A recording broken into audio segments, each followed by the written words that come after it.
being seen like that.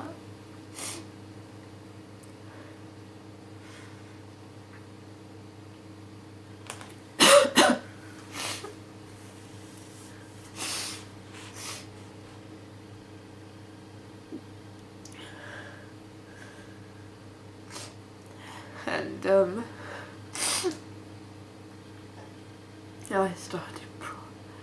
I started really crying then. Not like this. The kind of crying where you get keening as well. I couldn't breathe. I was hyperventilating and he tried to hug me and I didn't want him anywhere near me, and I was afraid of him.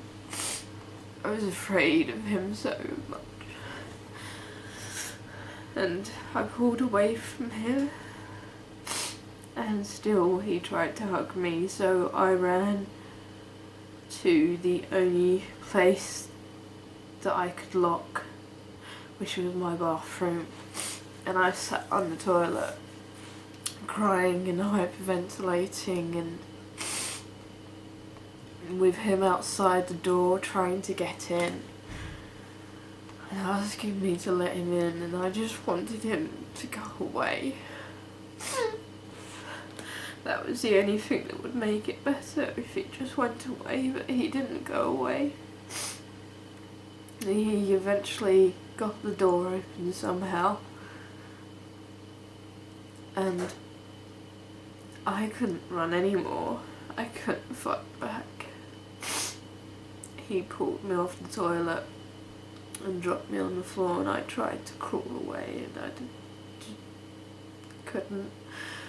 I curled up, still crying, and I have bleach in my bathroom because a lot of people have bleach next to their toilet. And he went to check my breath to make sure I hadn't swallowed any, and I would never do that because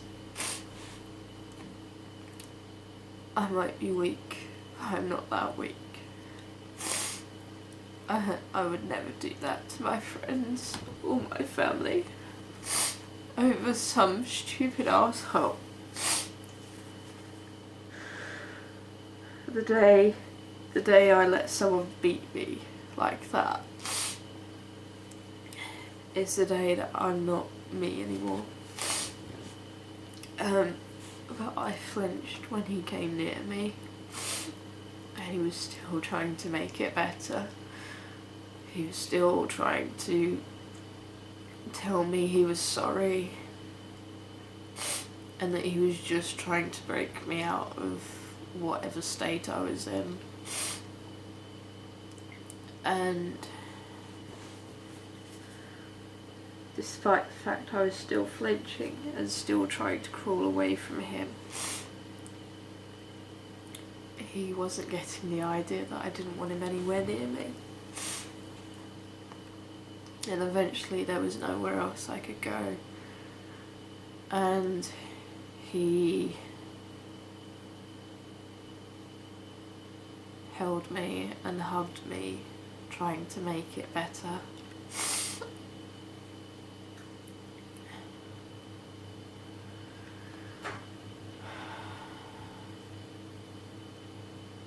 And we stayed there for hours whilst I cried, and eventually I couldn't cry anymore and I couldn't hyperventilate anymore,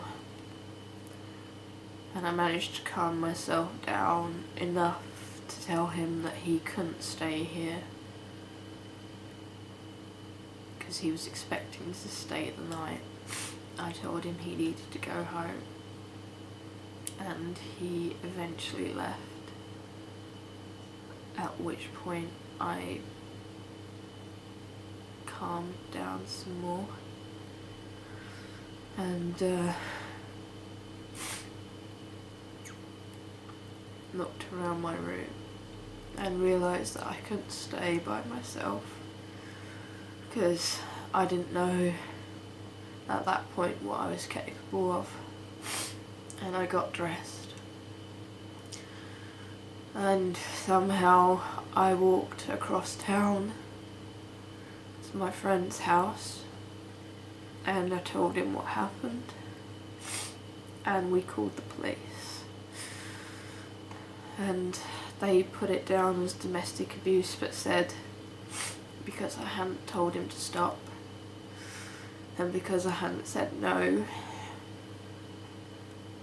there was nothing they could do apart from make a note of it and give me a number. And I stayed with my friend that night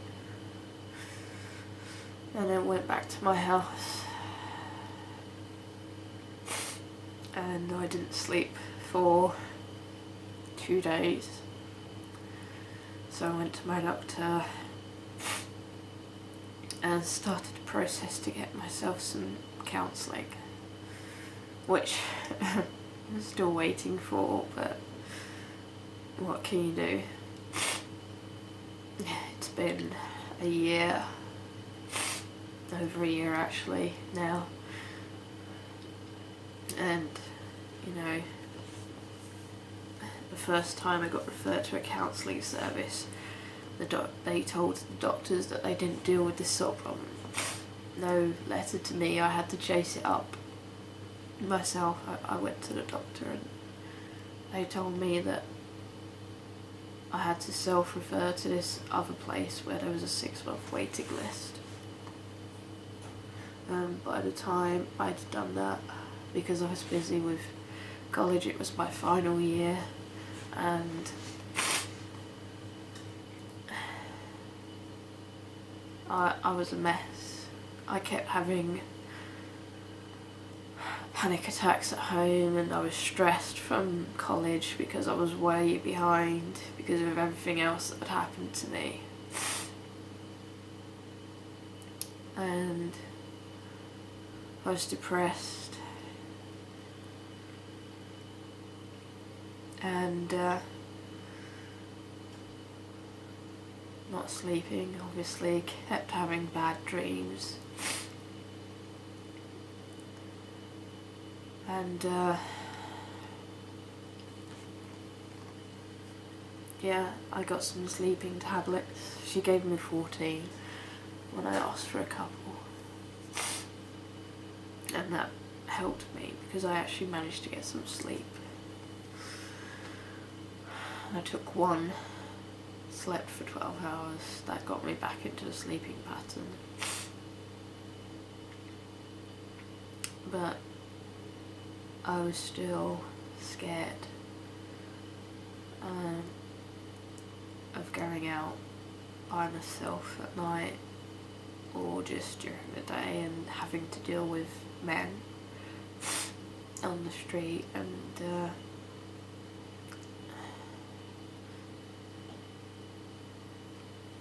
I eventually got to a point where I was able to go back out again, and I saw him and I was still scared of him, and I'm still scared of him now.